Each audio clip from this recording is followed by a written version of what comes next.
తెలుగువారి సంస్కృతి సాంప్రదాయాలకు ప్రతిబింబమైన సంక్రాంతి పండుగను వేడుకగా జరుపుకోవాలని జనసేన పార్టీ అధ్యక్షులు కొణిదెల పవన్ కళ్యాణ్ తమ పార్టీ శ్రేణులకు సూచించారు. పవన్ కళ్యాణ్ సూచనను శిరసా వహించే జనసైనికులు, వీర మహిళలు ఈ మేరకు రాష్ట్ర వ్యాప్తంగా మన ఊరు మన ఆట పేరుతో సంక్రాంతి సంబరాలు నిర్వహిస్తున్నారు. ఇందులో భాగంగా విశాఖ నగరంలోని పెందుర్తి నియోజకవర్గంలోని జీవీఎంసీ 94వ వార్డు పురుషోత్తపురం గ్రామంలో జనసేన పార్టీ వీర మహిళల ఆధ్వర్యంలో ముగ్గుల పోటీలు నిర్వహించారు. ఈ పోటీలకు ఊరిటి లక్కీ గోవింద్, వీర మహిళలు లీలా ఆహ్వానం మేరకు ఉమ్మడి విశాఖపట్నం రూరల్ జిల్లా అధ్యక్షులు, పెందుర్తి నియోజకవర్గ జనసేన పార్టీ ఇన్ఛార్జ్ పంచకర్ల రమేష్ బాబు ముఖ్య అతిథిగా విచ్చేశారు. ఈ సందర్భంగా పలువురు మహిళలు, చిన్నారులు ముగ్గుల పోటీల్లో ఉత్సాహంగా పాల్గొని ముగ్గులు వేశారు. ముగ్గుల పోటీల్లో వేసిన ముగ్గులను పరిశీలించి పోటీల్లో పాల్గొన్న విజేతలకు రమేష్ బాబు చేతుల మీదుగా బహుమతులు అందించారు.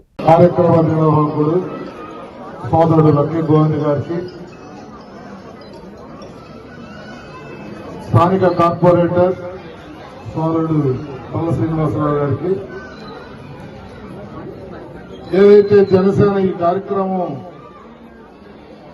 3 రోజులు చేయాలి అని పిలుపు ఇచ్చిన నేపథ్యంలో దాని బాధ్యతలు తీసుకున్నటువంటి మా రీజనల్ కోఆర్డినేటర్స్ లక్ష్మి గారికి, త్రివేణి గారికి, జగన్ప్రసాద్ గారికి, వేదిక మీద ఉన్నటువంటి అక్క చెల్లెళ్ళు, అన్నదమ్ములు, నాయకులందరికీ, వేదిక ముందు ఉన్నటువంటి జన సైనికులు, వీర మహిళలందరికీ కూడా పేరు పేరున నా హృదయపూర్వక నమస్కారాలు.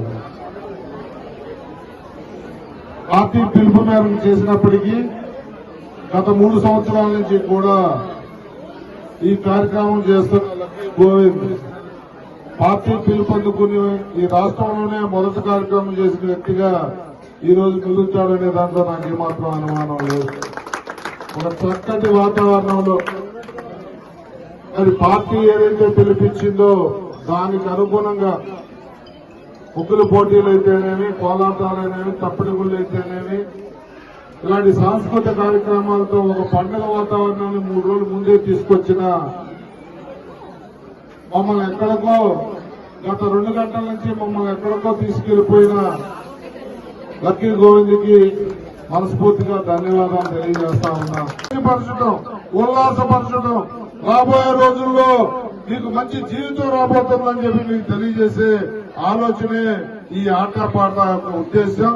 మరి ఇది మొదటి రోజు, ఇంకా 3 రోజుల పాటు మేము ఈ ప్రాంతంలోనే రోజుకి 3 చోట్ల ఈ కార్యక్రమం తీసుకుని చేయబోతా ఉన్నాం. రేపు మా వార్డు అధ్యక్షురాలు పార్వతి గారి నాయకత్వంలో కార్యక్రమం ఒకటి ఇదే కార్యక్రమం చేయబోతా ఉన్నాం. అలాగే సభవరంలో ఒక ప్రోగ్రాం ఉంటుంది. ఎల్లుండ మా రమాదేవి గారు ఒక కార్యక్రమం పరమాడులో చేయబోతా ఉన్నారు. ఎస్ఆర్ పురంలో ఒక కార్యక్రమం చేయబోతా ఉన్నాం. కుదిరెడ్లపాలెంలో ఒక కార్యక్రమం చేయబోతా ఉన్నాం. ఇలా 14వ తారీఖు వరకు కూడా ఒక పండుగ వాతావరణాన్ని తీసుకొచ్చే విధంగా కార్యక్రమాలు ఉండబోతా ఉన్నాయి. అందరూ జన సైనికులు, వీర మహిళలు పాల్గొని కార్యక్రమం చేయబోతున్న ప్రతి ఒక్కరికి కూడా నిన్న చెప్పాను, ఈ రోజు వేదిక కాబట్టి చెప్తా ఉన్నాను. మన రీజనల్ కోఆర్డినేటర్స్ మహిళలు గాని వారి సూచనల సలహాలని వాళ్ళు పిలిచి వాళ్ళతో కలిపి చేయమని చెప్పి ఇంకా మెరుగ్గా, ఇంకా నాణ్యంగా, ఇంకా రేపొద్దునికి ఇంకా